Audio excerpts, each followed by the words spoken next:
In 1945, Britain stood victorious. It had survived the Nazi onslaught, preserved its homeland, and emerged on the winning side of the most devastating conflict in human history. Yet, within 2 decades, the empire that once ruled a quarter of the globe had dissolved into memory. The pound sterling, once the world's reserve currency, had been humbled. Britain's global military presence had contracted to a fraction of its former self. The nation that had dominated international affairs for 2 centuries found itself relegating power to its former colony across the Atlantic. What happened? How does the world's most powerful empire collapse so rapidly after achieving its greatest military victory? Today, as we stand in 2026, the United States faces an eerily similar constellation of challenges. The parallels are not perfect, history never repeats exactly, but the patterns are unmistakable. From overextended military commitments to mounting debt burdens, from the erosion of manufacturing capacity to the rise of competing powers, America appears to be following a playbook written in London between 1945 and 1970. This is not a story of moral failure or lack of courage. The British didn't lose their empire because they became weak or cowardly. They lost it because they made a series of rational-seeming decisions that, in aggregate, undermined the foundations of their power. They chose butter over guns when they needed both. They tried to maintain global commitments without the economic base to support them. They assumed their position was permanent when it was actually contingent. The question we must ask today is whether America is making the same mistakes, and if so, whether there is still time to change course. The illusion of permanence in 1897. Britain celebrated Queen Victoria's Diamond Jubilee with spectacular pageantry. Representatives from across the empire gathered in London. The Royal Navy, larger than the next 2 navies combined, demonstrated its supremacy. Britain produced more manufactured goods than any other nation. The pound sterling was as good as gold literally, since it was backed by it. British investments financed railways in Argentina, mines in South Africa, and plantations in Malaya. The sun, as the saying went, never set on the British Empire. 50 years later, that empire was gone. The process of decolonization that began in 1947 with Indian independence would sweep through Africa, Asia, and the Caribbean with stunning speed. By 1970, Britain had relinquished control over virtually all its overseas territories. The nation that had ruled 458 million people in 1938 now governed only its home islands and a handful of remaining dependencies. The critical mistake was not a single decision, but a failure to recognize that imperial power rests on economic foundations. Britain's leaders assumed their position was based on intangible qualities like national character, military tradition, or political institutions. They failed to understand that power ultimately derives from productive capacity, technological innovation, and financial strength. This same illusion grips American thinking today. We speak of American exceptionalism, of indispensable nationhood, of our unique values and institutions. All of these things matter, but they cannot substitute for economic fundamentals. Rome did not fall because Romans forgot how to be Roman. It fell because its economic and military position became untenable. The debt trap Britain emerged from World War II, not victorious, but exhausted. The war had cost Britain approximately 1/4 of its national wealth. The country had liquidated many of its overseas investments to pay for the war effort. It had borrowed heavily from the United States, accumulating debts that would burden the economy for decades. When the war ended, Britain owed substantial sums to the United States, Canada, and even to its own colonies, which had provided goods and services on credit. The Bretton Woods Conference of 1944 had already signaled the transition of financial hegemony from London to Washington. The dollar, not the pound, would serve as the world's reserve currency. American gold reserves backed the new international monetary system. Britain had become a debtor nation, dependent on American loans to maintain its standard of living. British leaders faced an impossible choice. They needed to rebuild their domestic economy, satisfy demands for expanded social welfare, maintain global military commitments, and service their debts. They couldn't do all 4. Something had to give. Fast forward to 2026, and the United States confronts a similar dilemma. The national debt exceeds $35 trillion, representing more than 120% of GDP. Annual deficits run into the trillions. Interest payments on the debt now consume a significant portion of the federal budget, crowding out other priorities. The Congressional Budget Office projects that, without major policy changes, debt-to GDP ratios will continue climbing indefinitely. Like Britain in 1945, America must choose between competing priorities. We want robust military capabilities, comprehensive social programs, lower taxes, and infrastructure investment. We cannot have all of these while running perpetual deficits. Mathematics don't work. At some point, the debt burden becomes unsustainable, forcing sudden and painful adjustments. Britain tried to finesse this problem through a combination of austerity, inflation, and periodic sterling crises. The result was decades of economic stagnation, punctuated by humiliating bailouts from the International Monetary Fund. The British pound, which had traded at 4.03 to the dollar in 1945, had fallen to 2.40 by 1967 despite repeated interventions to prop up its value. Each devaluation eroded Britain's economic prestige and reduced its ability to sustain global commitments. The dollar's position as reserve currency gives America more flexibility than Britain enjoyed. Foreign governments and investors continue to buy Treasury securities, financing American deficits. But this advantage is not permanent. The more debt America accumulates, the more vulnerable it becomes to loss of confidence. If creditors begin to doubt America's ability or willingness to service its obligations, the dollar's reserve status could evaporate with surprising speed. The cost of global commitments at the end of World War II, Britain maintained military forces across the globe. British troops occupied Germany, fought communist insurgents in Malaya, suppressed the Momo uprising in Kenya, and defended the Suez Canal zone. The Royal Navy patrolled the world's oceans. Britain bore the expense of defending Western Europe against potential Soviet aggression while simultaneously policing its empire. These commitments consumed resources Britain no longer possessed. Defense spending remained above 10% of GDP through the early 1950s, an enormous burden for an economy struggling to recover from wartime devastation. Something had to give. The Suez Crisis of 1956 provided the wake-up call. When Britain and France attempted to seize the Suez Canal after Egyptian nationalization, the United States refused to support the operation and applied economic pressure that forced a humiliating withdrawal. The message was clear. Britain could no longer pursue independent military operations without American approval. The empire was over, even if the formal dismantling took another decade. Today's American empire takes a different form, but imposes similar costs. The United States maintains approximately 750 military bases in more than 80 countries. American forces are deployed in Europe, East Asia, the Middle East, and Africa. The United States has treaty commitments to defend dozens of allied nations. These obligations require a defense budget exceeding $800 billion annually, roughly 3% of GDP, but a much larger share of federal discretionary spending. American leaders justify these commitments as essential for maintaining global stability and protecting vital interests. There is truth to this argument. American military presence has prevented great power wars and enabled the globalized economy from which the United States benefits. But there is also a limit to what any nation can sustain indefinitely. The problem is not the absolute size of American defense spending, but its trajectory relative to other national priorities, and the rising costs of maintaining aging commitments. Every dollar spent on overseas military presence is a dollar not invested in domestic infrastructure, education, or research and development. Over time, this dynamic erodes the economic base that makes global commitments possible in the first place. Britain discovered this the hard way. By trying to maintain imperial commitments beyond its economic capacity, Britain diverted resources from productive investment and technological innovation.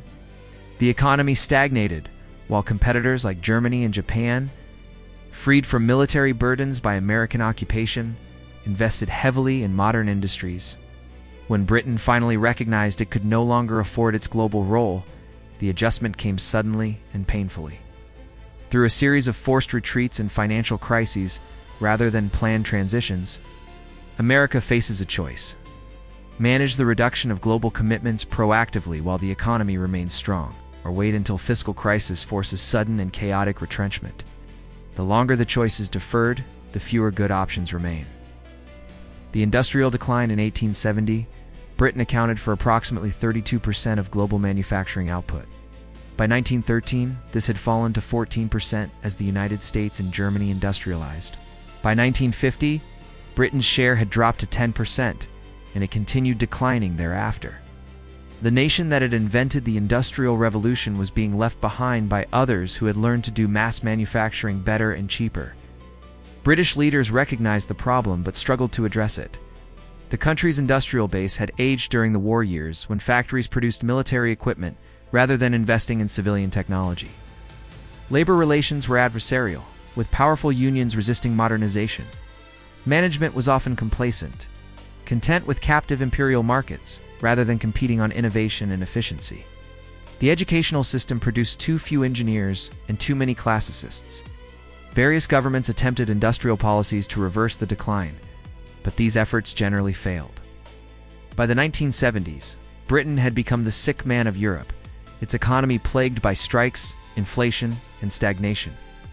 Industries that had once dominated world market shipbuilding, textiles, steel disappeared or became dependent on government subsidies.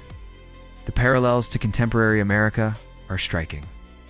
In 1960, the United States accounted for approximately 40% of global manufacturing output. By 2000, this had fallen to roughly 25%. Today, China produces more manufactured goods than the United States, Japan, and Germany combined. America's share of global manufacturing continues to decline. The reasons mirror Britain's experience. American companies shifted production overseas in search of lower costs, hollowing out the domestic industrial base. Investment in physical capital declined relative to financial engineering and stock buybacks.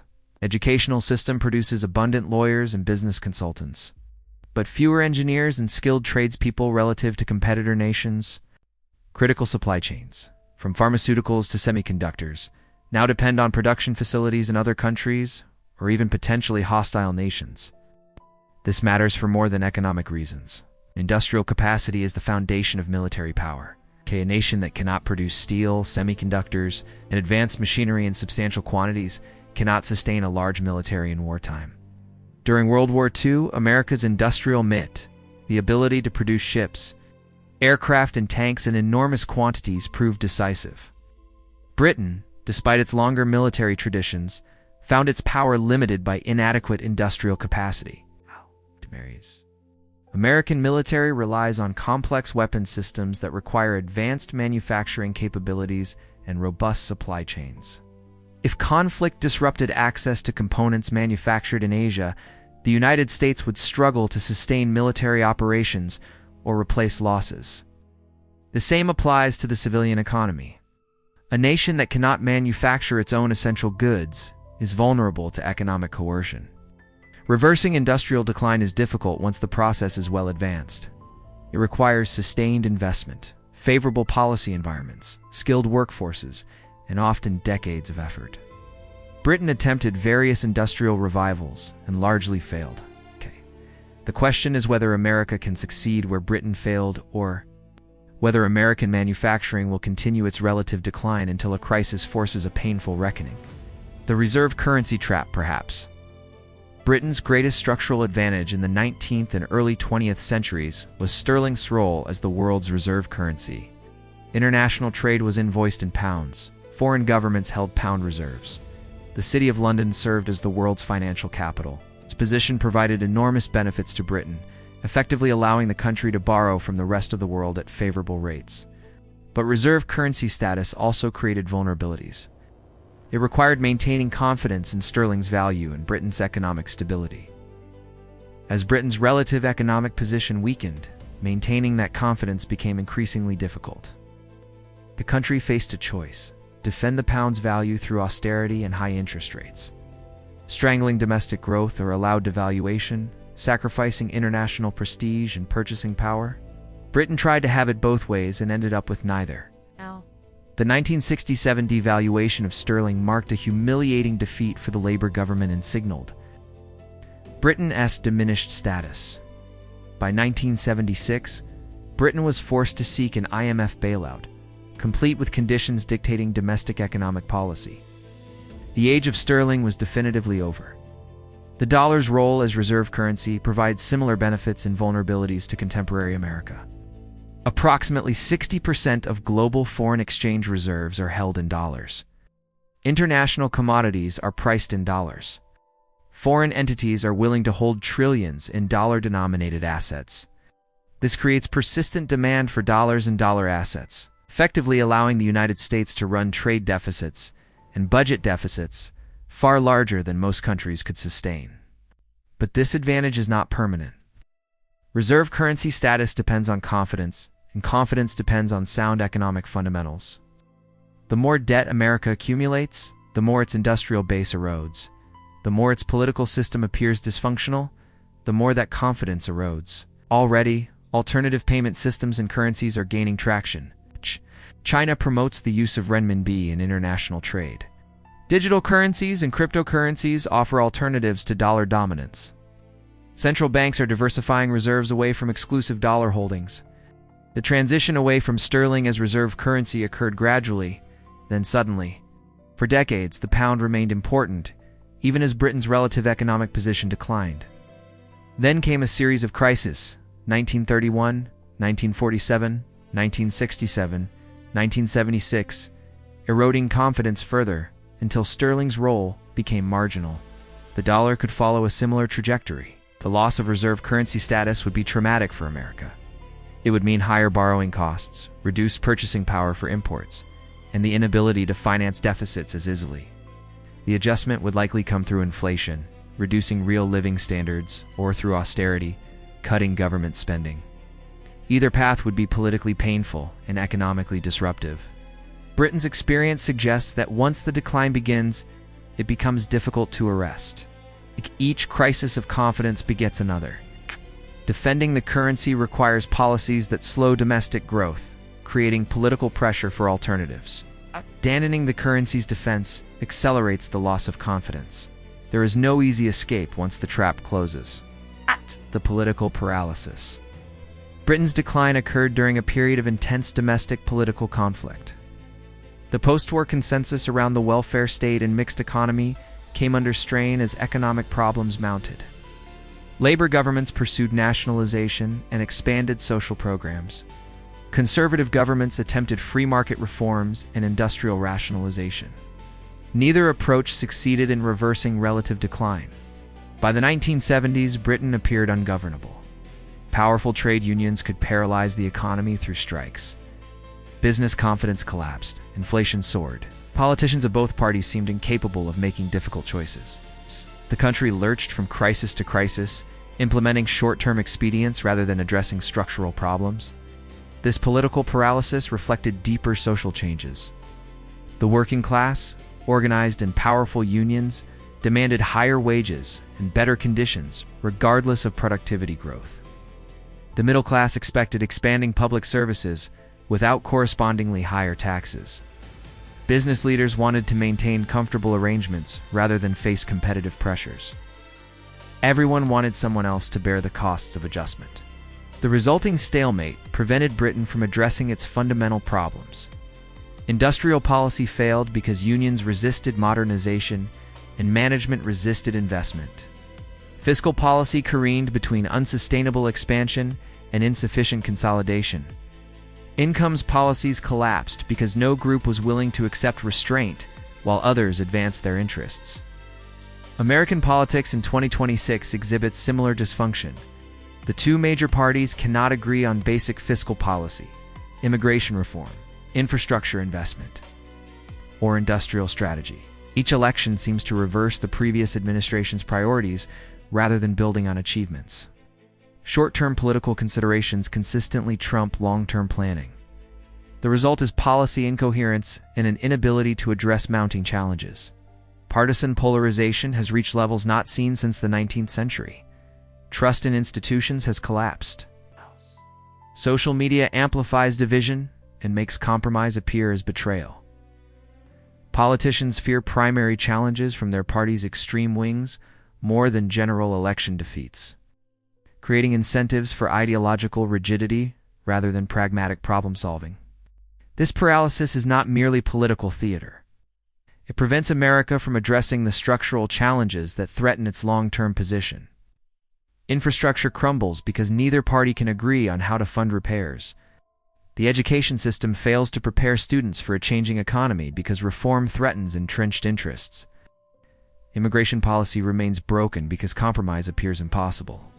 Industrial policy lurches between free market ideology and unsustainable subsidies. Britain's experience suggests that political paralysis can persist for decades, allowing problems to metastasize until crisis forces action. By the time Margaret Thatcher implemented radical reforms in the 1980s, much of Britain's industrial base had already disappeared. The medicine, however necessary, came too late to prevent permanent damage. America still has time to address its challenges, but the window is closing. The longer political dysfunction prevents necessary reforms. The fewer good options remain, and the more painful the eventual adjustment becomes. The rise of competitors. Britain's decline was not just absolute but relative. Other powers were rising. The United States overtook Britain economically in the late 19th century and emerged from World War II as the dominant global power. The Soviet Union, despite its economic inefficiencies, posed a military challenge that Britain alone could not counter. Even medium powers like France and Germany, once safely inferior, regained strength and independence. British leaders struggled to accept this new reality. They continued to think of Britain as a great power long after the economic and military foundations of that status had eroded. This led to strategic overreach, attempting to maintain commitments that the country could no longer afford. The result was a series of humiliations, from Suez to the repeated sterling crises to the need for American support in virtually every international initiative. The same dynamic is visible in America's relationship with China. For decades, Americans assumed that Chinese economic growth would lead to political liberalization and integration into a Western-led international order.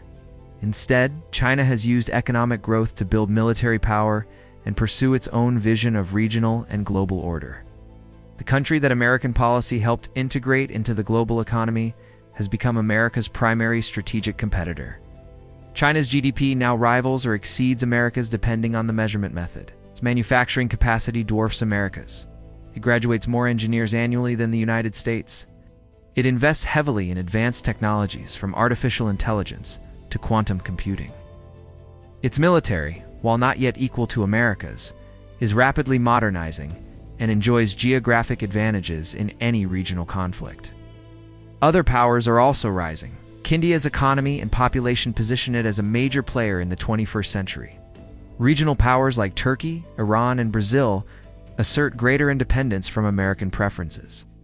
Even traditional allies like France and Germany increasingly pursue their own interests rather than automatically following American leadership. This multipolar world creates challenges that unipolar dominance did not. America must compete rather than simply lead, must persuade rather than command. It must accept that other powers have legitimate interests that may conflict with American preferences. These adjustments are difficult for a nation accustomed to primacy. Britain faced similar psychological challenges. British elites struggled to accept that their country was no longer the preeminent global power. This denial led to poor strategic decisions, attempting to maintain positions that were no longer sustainable.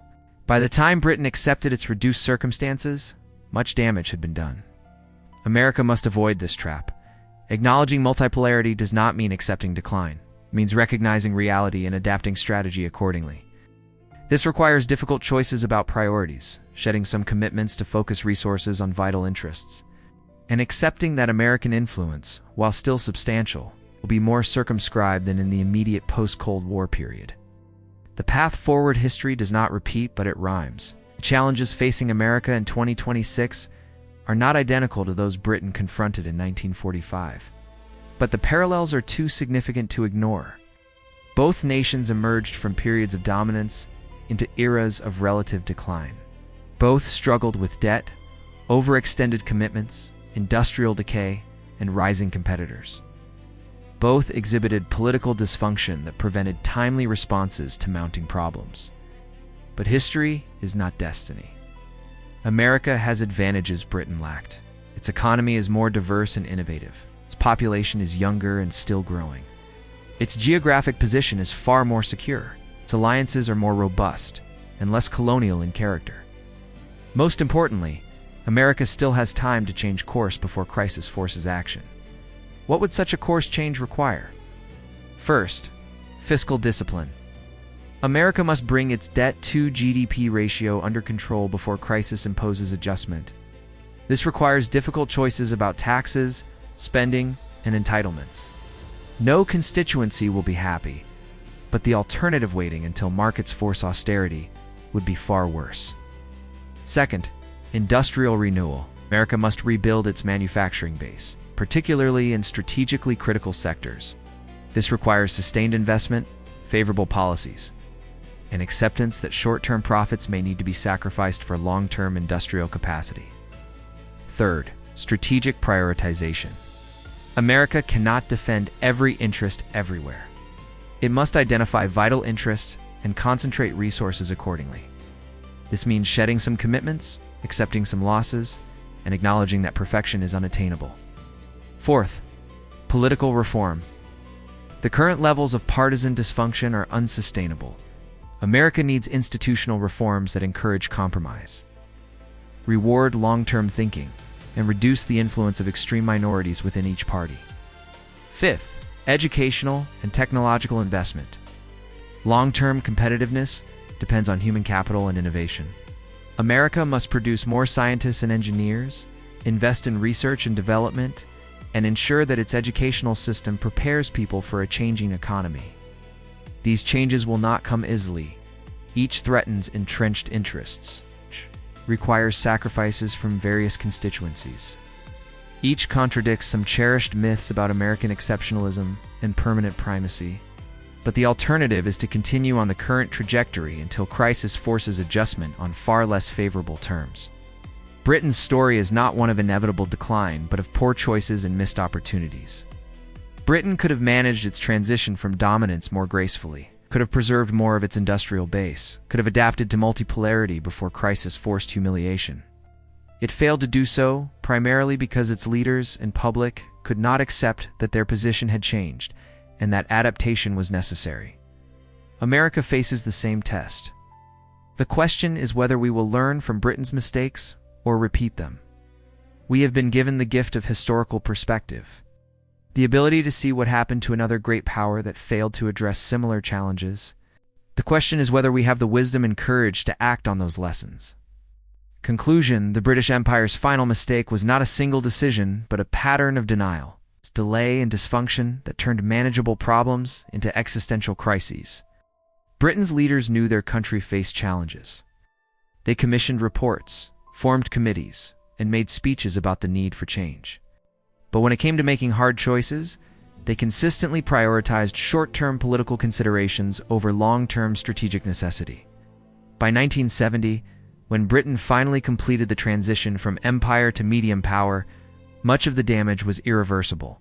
The industrial base had withered. The financial system had been humbled. The global influence had vanished. Britain remained a successful country with high living standards and robust institutions, but it was no longer a great power. The transition, which could have been managed gradually, instead occurred through a series of painful crises. America in 2026 stands at a similar crossroads. The challenges are visible. The choices are clear. The consequences of inaction are predictable. Unlike Britain in 1945, America has the benefit of hindsight. We can see what happened to the last great power that faced similar challenges and failed to address them in time. The question is whether that historical knowledge will translate into action, or whether future historians will write about American decline with the same sense of tragic inevitability that characterizes accounts of Britain's imperial sunset. We are not doomed to repeat Britain's path, but we are following it. Each year of delay, each failure to address mounting debts, each further erosion of industrial capacity, each manifestation of political dysfunction brings America closer to the point where smooth adjustment becomes impossible and crisis becomes inevitable. Britain's final mistake was believing that its dominance was permanent. that natural advantages and historical momentum would preserve its position regardless of changing circumstances. American exceptionalism risks creating the same dangerous complacency. We are not exempt from the historical forces that shaped Britain's decline. We are subject to the same economic laws, the same strategic imperatives, the same political pressures. The difference between 2026 and 1945 is that we have a choice Britain never had. We know what happens next. We have seen the movie. We know how this story ends if we follow the same script. The only question is whether we have the wisdom to write a different ending while there is still time to do so. History offers a warning, not a sentence. But warnings unheeded become prophecies fulfilled. The British Empire's final mistake was ignoring the warnings until it was too late to matter. Whether America makes the same mistake will be answered not by what we say, but by what we do in the years immediately ahead. The decisions made now, in this moment of apparent strength but underlying fragility, will determine whether American primacy ends with a whimper, or whether it transitions into a sustainable, albeit diminished, role in a multipolar world. The clock is ticking. The challenges mount. The window for smooth adjustment narrows with each passing year. Britain discovered too late that no empire is permanent, and that power not maintained is power lost. America still has time to learn that lesson through study rather than experience. But time itself is the resource being depleted most rapidly. The question is not whether America will change course, but whether it will do so while change remains possible, or whether, like Britain, it will wake to reality only when crisis makes it unavoidable and adjustment becomes synonymous with decline.